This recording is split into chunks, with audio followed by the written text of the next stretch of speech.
ஜெபம் செய்வோம். அன்பும் இரக்கமுள்ள தகப்பனே, நன்றியோடு ஸ்தோத்திரிக்கிறோம். சேர்ந்து சொல்லுங்க. நன்றி ஆண்டவரே, ஸ்தோத்திரம். உமக்கு நன்றி ஆண்டவரே, உமக்கு ஸ்தோத்திரம். உமக்கு நன்றி ஆண்டவரே, உமக்கு ஸ்தோத்திரம். நீ செய்த எல்லாவற்றுக்காக நன்றி. நீர் கொடுத்த நன்மைக்காக நன்றி. நீர் கொடுத்த துன்பத்திற்காக நன்றி. நீர் கொடுத்த சுகத்திற்காக நன்றி. நீர் கொடுத்த வியாதிக்காக நன்றி. நீ கொடுத்த உபத்திரவத்துக்காக நன்றி. நீர் கொடுத்த ஆறுதலான வார்த்தைக்காக நன்றி ஆண்டவரே. நீர் கொடுத்த பிள்ளைகளுக்காக நன்றி. நீர் கொடுக்க போகும் பிள்ளைகளுக்காக ஸ்தோத்திரிக்கிறோம், துதிக்கிறோம், ஸ்தோத்திரம். திருமண வாழ்வுக்காக நன்றி. திருமணத்தில் பிரிந்திருக்கிற ஒன்றாக இணைந்ததற்காக ஸ்தோத்திரம். பெற்றோர்களை ஜீவனோடு வைத்திருக்கிறீ, ஸ்தோத்திரம். எங்கள் பிரயாணங்களிலே பாதுகாப்பை தந்திருக்கிறீ, ஸ்தோத்திரம். சத்ரு எங்கள் தலைமையில் ஏறி போனாலும் கர்த்தர் எங்கள் கடைக்கலமும் பெலனும் ஆபத்து காலத்து அனுகூலமான துணையாக இருக்கிறீ, ஸ்தோத்திரம். வரப்போகிற மகிமையை நாங்கள் காணப்போகிறோம், ஸ்தோத்திரம். ஆண்டவரே, இந்த வேளையிலும் கூட நீர் கொடுத்த உணவு, உடை, இருப்பிடம், நீர் கொடுத்த உடைக்காக நன்றி செலுத்துகிறோம். ஆண்டவரே, எங்கள் பண தேவைகள் எல்லாம் வச்சு சந்திக்கிறீரே, மக்கள் ஸ்தோத்திரம். இயேசுவின் நாமத்திலே ஜெபிக்கிறோம் பிதாவே, ஆமென். என் மீட்பர் உயிரோடு இருக்கையில் எனக்கு குறை உண்டு என்ற ஒரு பாடலில் முதல் சரணத்தை மாத்திரம். என் மீட்பர் உயிரோடு இருக்கையிலே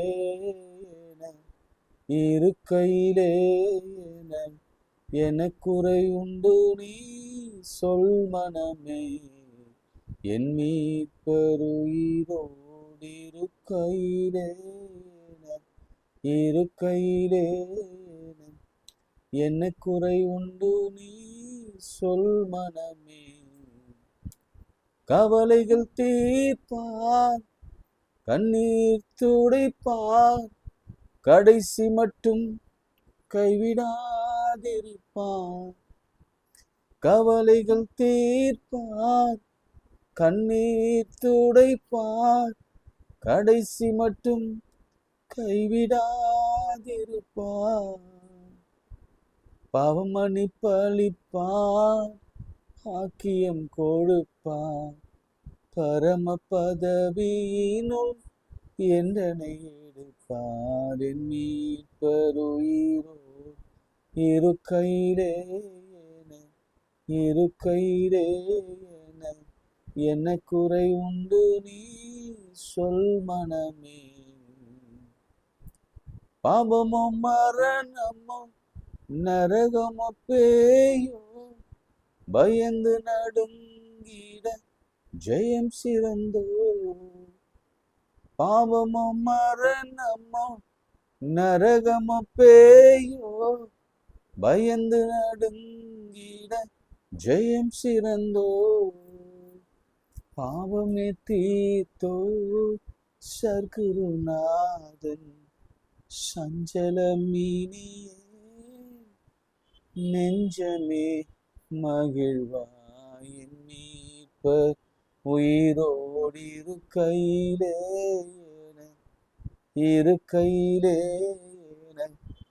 என்ன குறை உண்டு நீ சொல் மனமே. கைகளை உயர்த்தின நான் சொன்னேன், எப்பவுமே கைகளை உயர்த்தினா ஜெயம் என்று சொன்னேன். அந்த நம்பிக்கையோட ஜெயம். நமக்கு விரோதமாக எத்தனை ஆயிரம் பேர் நின்றார். பிரபுதிமில பெலிஸ்தியர்களும் அமெரிக்கர்களும் சன்பிலாத்து, தொபியாக்கள், எசபேல் யார் என்றாலும் ஜெயம் கொடுக்கிற இயேசு கையை உயர்த்தி காண்பிக்கும் பொழுது மோசேன் கையை பார்த்து மேற்கொண்டார்கள் என்ற வார்த்தை, மேற்கொள்ள செய்தார் என்ற வார்த்தை இதை நம்புறோம். விசுவாசிக்கிறவன் பதறாண்டவர். விசுவாசிக்கிறவர்களுக்கு எல்லாம் கூடும். உன்னதமானவரின் மறைவில் இருக்கிறவன் சர்வ வல்லவரின் நிழலில் தங்குவான். நான் மரண இருளின் பள்ளத்தாக்கில் நடந்தாலும் பொல்லாப்புக்கு பயப்படும் தேவர் என்னோடு கூட இருக்கிறேன். ஆபத்தில் நானே அவனோடு இருந்து அவனை தப்புவித்து அவனை கனப்படுத்தி அவனை நீடித்த நாட்கள் அவனை திருப்தியாக்கி ரட்சிப்பை காணும்படி செய்வேன். ஆண்டவரே, எத்தனையோ வியாதிகள் மத்தியிலே நம்முடைய பிள்ளைகள் கரங்களை உயர்த்தி ஒரு சிங்கிள் பேரண்டா தன் மகனுக்காக, சரீர சரும வியாதிக்காக, இரண்டாவது பிள்ளைக்காக, கர்ப்ப பிறப்புக்காக, திருமணத்திற்காக, கேன்சர் கட்டிகளுக்காக, நுரையீரலிலே பாதிப்புக்காக, யூட்டரஸில் இருக்கிற சினை கட்டிகளுக்காக,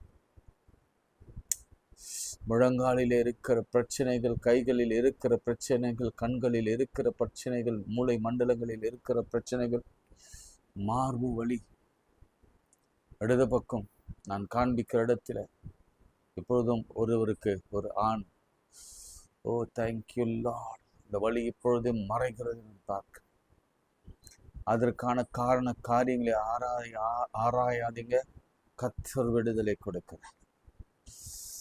ஓ, கர்த்தர் விடுதலை கொடுக்கிறதை சுதந்திரித்துக் கொள்ள மாத்திரம் ஆமேன்னு சொல்லுங்க. போதும். வெளிநாட்டுக்கான பயணங்களையும் கல்விக்கான வாசல்களையும் கர்த்தர் திறக்கிறார். அந்த கைகளை உயர்த்தி, ஆண்டவரே, கடன் சம்பளம் வரல ஆண்டவரே, இதுதான் என் நிலைமை, எப்படி அடைக்க போறேன், இதுதான் என்னுடைய கவலை, எப்படி அடுத்த மாதங்கள் இந்த மாதம் வாழ போறோம், இதுதான் எங்களுடைய பெருமூச்சு, எப்படி பிள்ளைகள் ஃபீஸ் கட்ட போறேன், இதுதான் எங்களுடைய ஆதங்கம், எப்படி கடனை மீட்க, நகைகளை மீட்க போகிறோம், இதுதான் எங்களுடைய கேள்விக்குறி. சர்வ அதிகாரம் உள்ளவர், அதிசயம் செய்யும். இயேசுவின் நாமத்தில் ஜெபிக்கிறோம் பிதாவே, ஆமென். நேற்றே சொன்னேன், சகேயு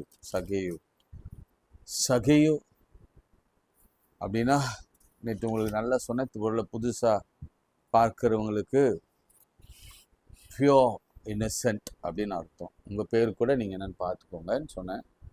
பியோர் இன்னசென்ட், யா அப்படின்னா யா, YA அப்படின்னாவே நம்ம அந்த வார்த்தையை சொல்லக்கூடாது, கடவுளை குறிக்கும். காட் இஸ் இன்னசென்ட் அப்படின்னா அதுக்கு பொருள்படும். காட் இஸ் இன்னசென்ட், கடவுள் ரொம்ப இன்னசென்ட் இல்லை, காட் இஸ் பியோர், அது நமக்கு தெரியும். பரிசுத்தர், நான் சுத்தம் ஆண்டவர், நான் சுத்தம்.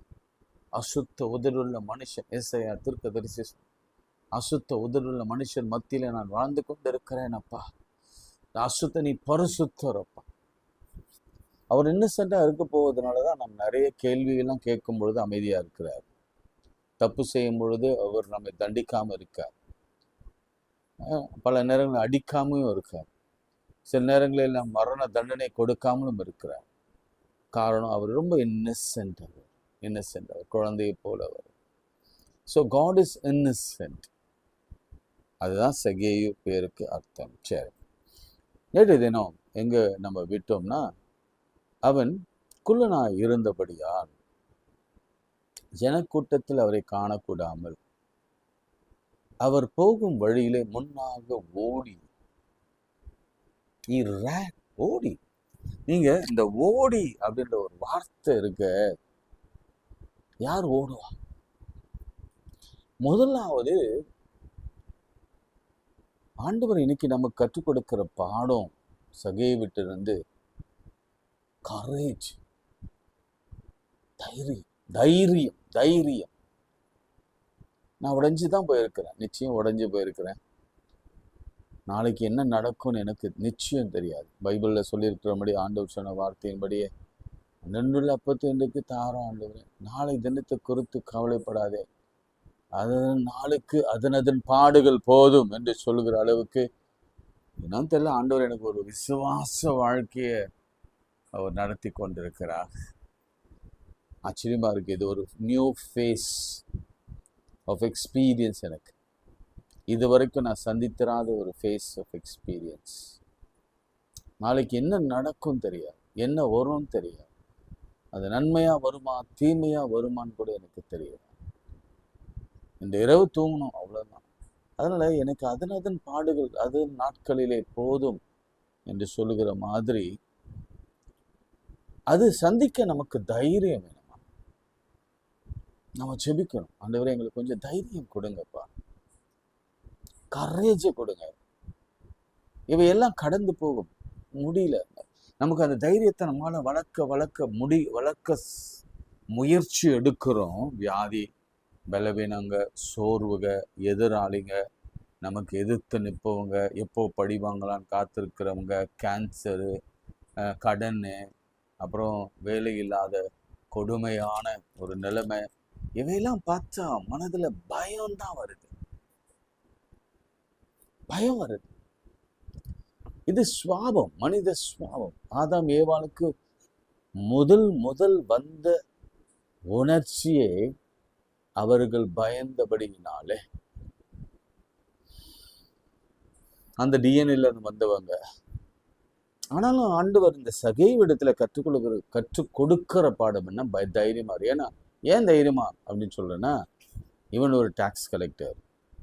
இவன் அந்த ஜனக்கூட்டத்துல அவனை எங்க பார்த்திருந்தாலும் அவனை முறைச்சிருப்பாங்க, அவனை திட்டி இருப்பாங்க, அவன் மேல செருப்பு போட்டிருப்பாங்க, இல்லை அவன் மேல காரி துப்பி இருப்பாங்க.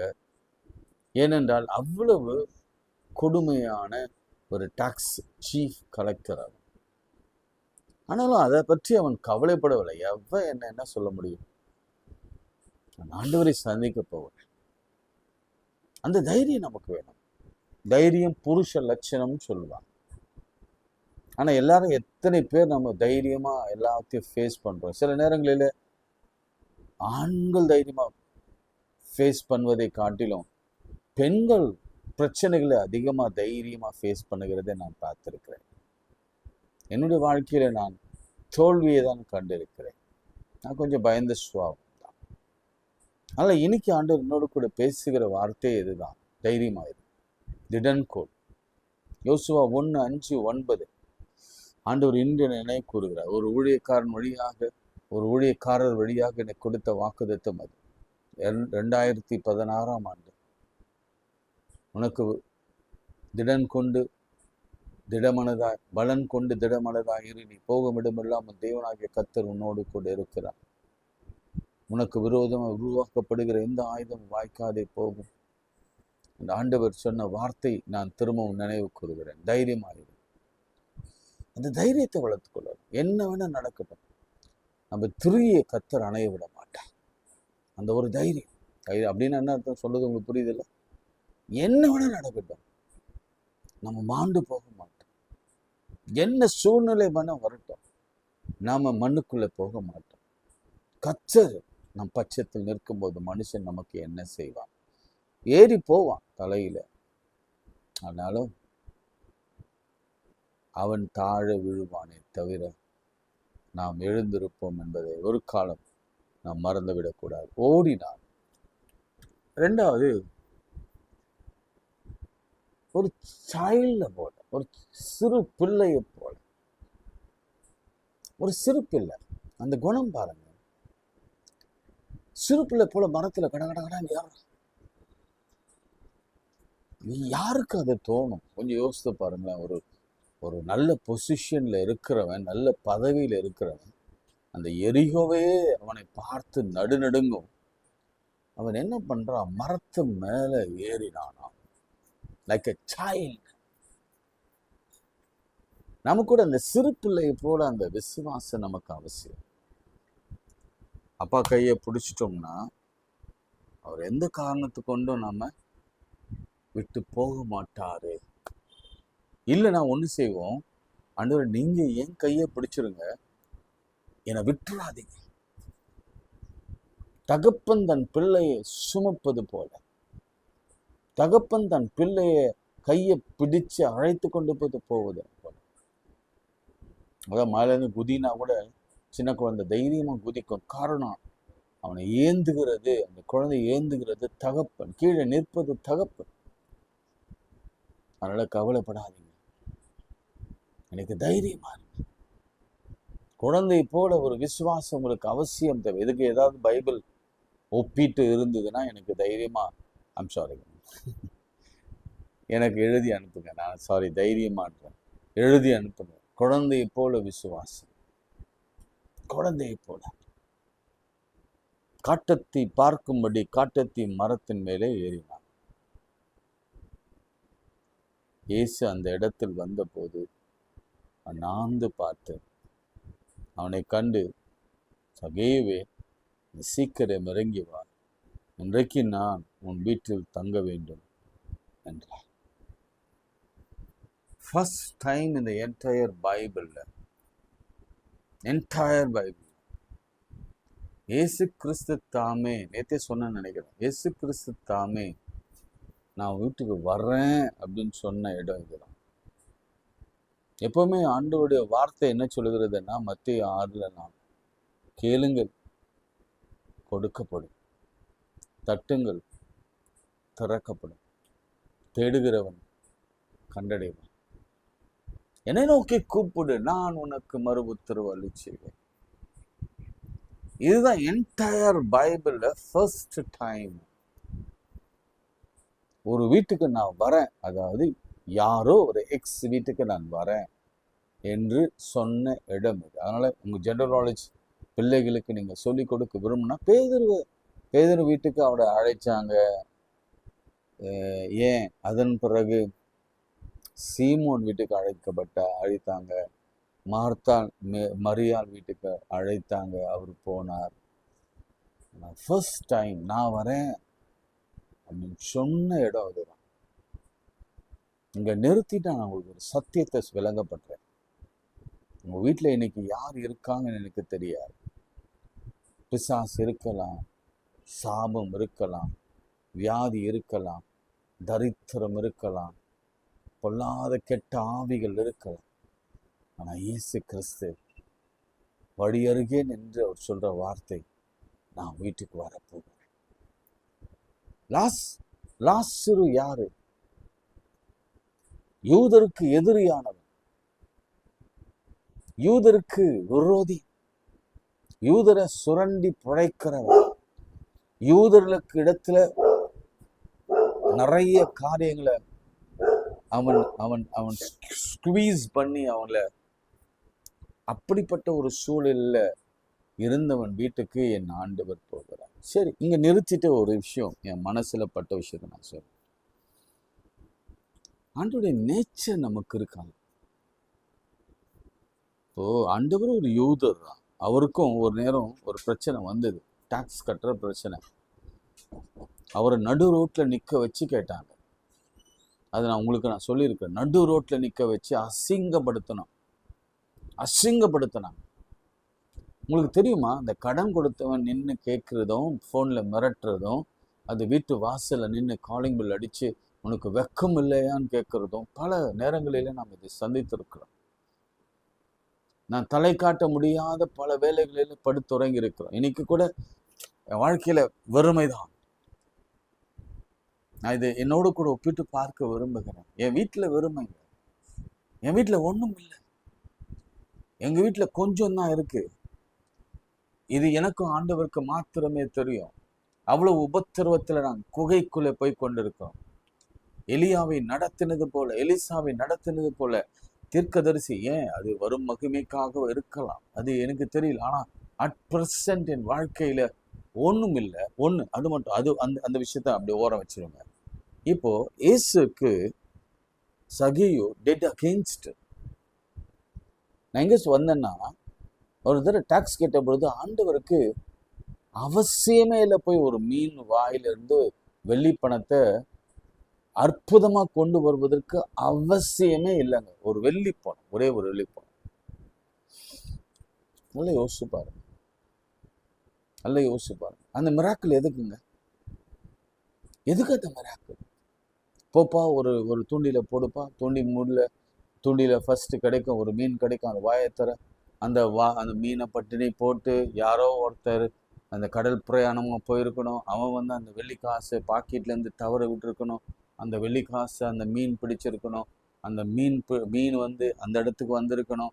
அந்த வலையில அந்த மீன் மாட்டி இருக்கணும். இந்த அற்புதம்லாம் நடக்க வேண்டிய அவசியம் இல்லை.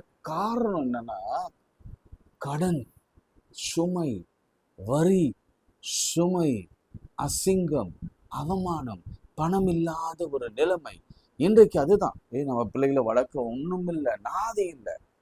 யாரோ வளர்க்குறாங்க, யாரோ ஃபீஸ் கட்டுறாங்க, யாரோ காணிக்கை கொடுக்குறாங்க.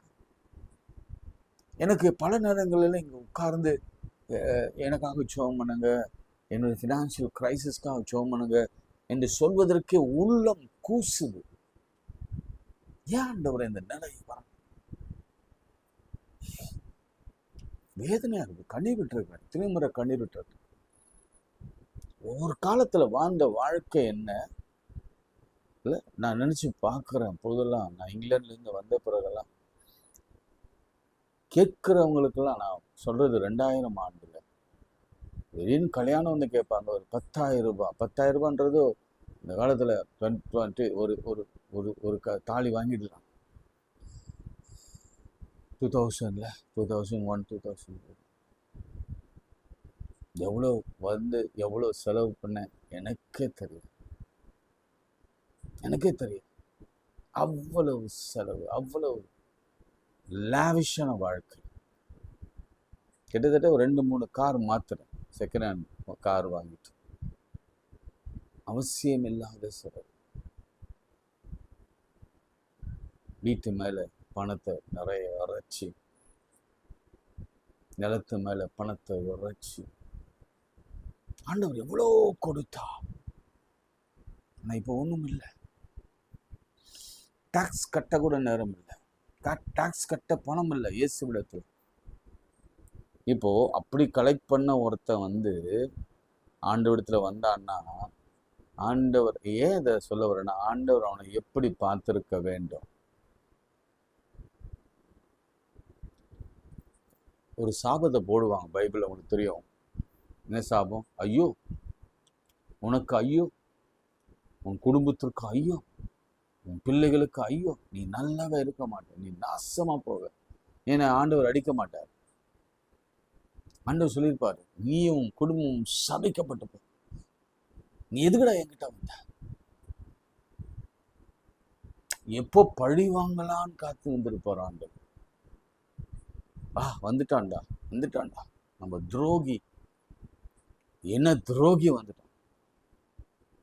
இந்த காலத்துல இதெல்லாம் சொல்ல வரும் பொழுது எனக்குள்ள ஒரு ஒரு எரிச்சலும், அது மாத்திரமல்ல ஒரு அனலும், ஒரு நெருப்பும், ஆவியானவருடைய என்ன சொல்றது, ஒரு வைராக்கியமும். இன்னும் சொல்ல போனா பைபிள்ல வந்து கொஞ்சம் பயங்கர கோபமான தீர்க்கதரிசிகள்லாம் இருந்திருக்கிறாங்க, உங்களுக்கு தெரியும் இல்ல? அந்த மாதிரி நான் ஃபீல் பண்ண வரேன். இப்போ இயேசுவை போல ஊழியக்காரர்கள் இருக்க வேண்டும். ஊழியர்காரர்களும் ஊழியக்கார தலைவர்களும் ஊழியம் செய்கிறவர்களும் தகப்பனோ தாயோ யாரும் இயேசுவை போல இருக்க வேண்டும்.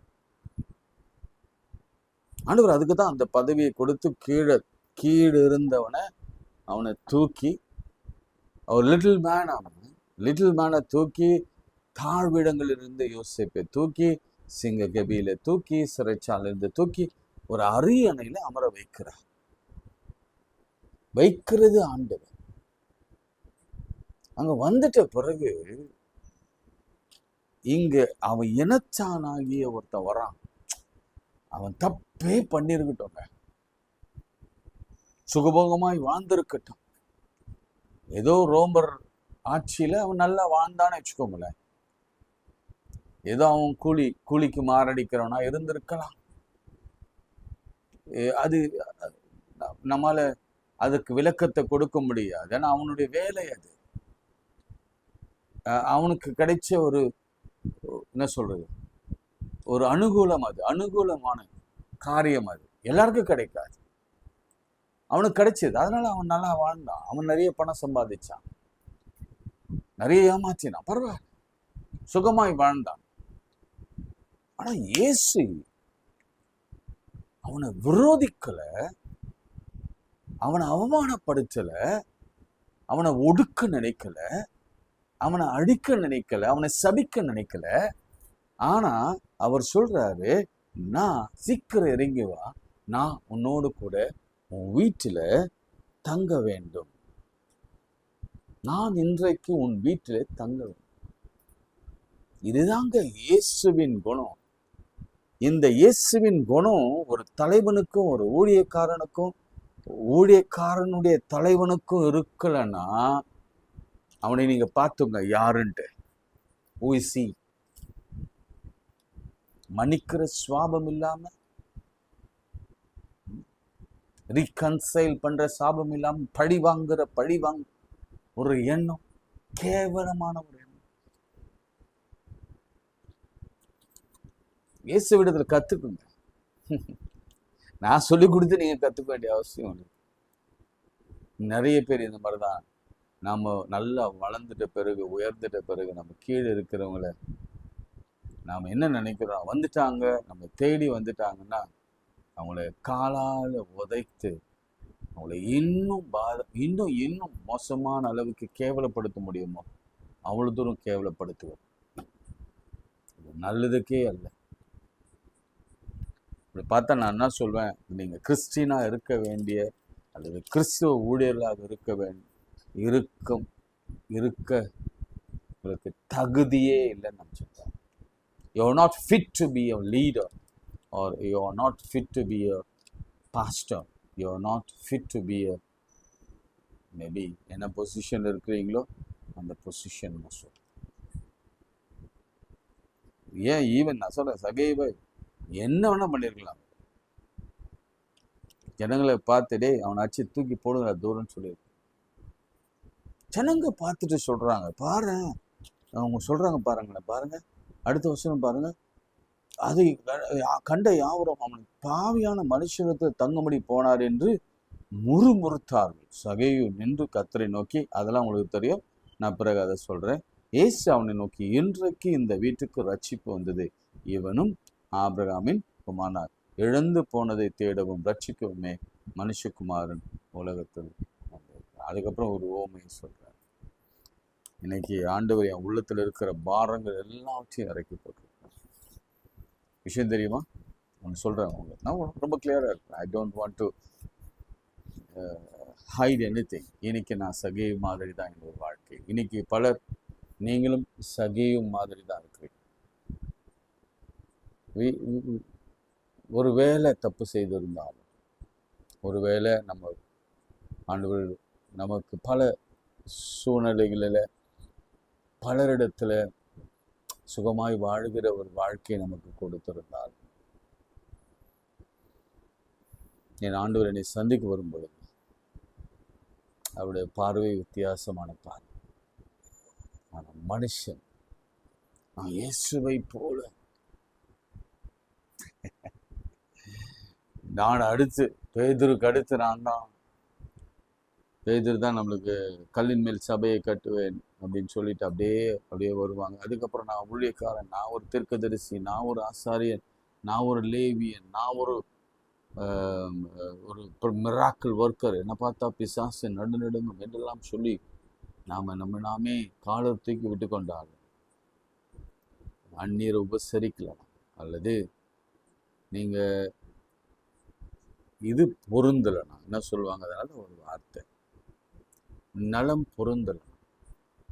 அல்லது உன்னை போல உன் புறணனை நேசிக்கணும், பழி வாங்குதல் எனக்குரியதுன்னு ஆண்டவர் சொல்லுவார். இன்னைக்கு யாரிடத்துல கர்த்தர் பேசுகிறார்,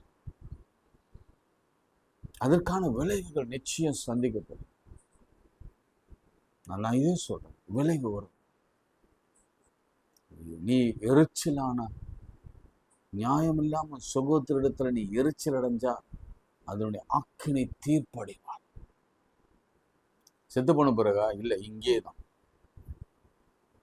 சகோதரனை பார்த்து பைத்தியன் கூட சொல்லக்கூடாது, ஆக்கினை தீர்ப்படைவார்.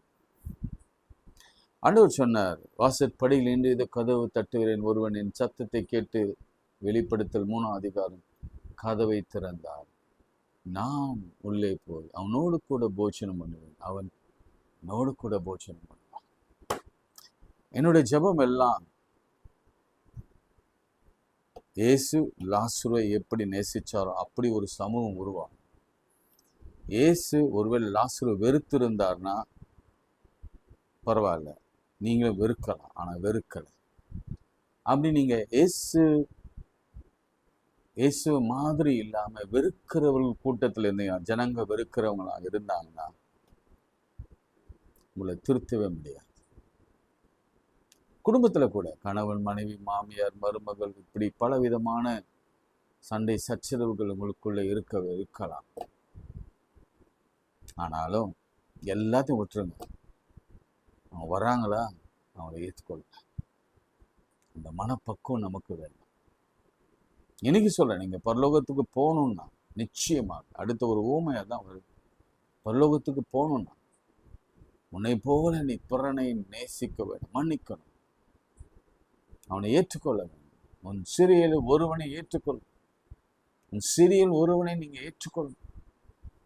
ஏற்றுக்கொள்ளாத எவனோ அவன் கழுத்திலே இயந்திர கல்லை கட்டி, அப்படின்னு என்ன தெரியுமா, தூக்கு மாட்டுவாங்க தெரியுமா உங்களுக்கு? கட்ட பொம்மெல்லாம் தூக்கி போட்டாங்க. அந்த மாதிரி கல்லை கட்டி கிணத்துல கடல்ல போடணுமா. ஏன்னா அந்த அந்த பிண்டம் கூட வெளியே வரக்கூடாது. இந்த சிறியில் ஒருவனுக்கு இடையில் உண்டாக்குறது. இன்னைக்கு நான் ஜெபமே அதுதான். ஆண்டவரே, இந்த சிறியலுக்கு லாசரை போல லிட்டில் பீப்புள், லாசரை எப்பவுமே லிட்டில் மேன் தான் சொல்லுவாங்க. இந்த சிறில் ஒருவனுக்கு இடல் உண்டாக்குறவன், மனநோக பண்ணுகிறவன். ஜெபம் பண்ணுங்க. இந்த சிறில் ஒருவனுக்கு மனநோக பண்ணுகிறவன், இந்த சிறில் ஒருவனை துச்சமா எண்ணுகிறவன், இந்த சிறில் ஒருவனை அற்பமா எண்ணுகிறவன், இந்த சிறில் ஒருவனை, இன்னும் சொல்ல போனா இந்த சிறில் ஒருவனை விரோதிக்கிறவன், துன்புறுத்துகிறவன், தண்டிக்கிறவன், அவன் கழுத்துல இயந்திர கல்லை கட்டி அவனை சமுத்திரத்தின் ஆழத்துல போட்டு அமிழ்த்து அது நலமாக இருக்கும்.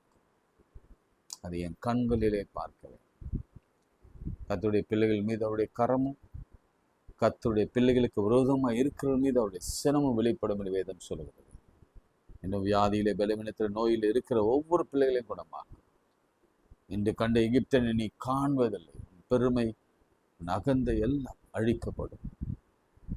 அவன் போ டவுன் பண்ணான். அவன் little man, even though he is a little man, அவன் உயர்ந்து நின்றான். அப்படியே வளைஞ்சு சொன்னான், பாவியாக என்மேல் கிருபையாயிரும், நான் ஏதாவது அநியாயமாய் பெற்றிருந்தால் நான் அத்தனையாய் திரும்ப தருகிறேன், என் ஆஸ்தியிலே பாதியும் தருகிறேன் என்று சொல்லி ஆண்டவரிடத்தில் உரையிட்டான்.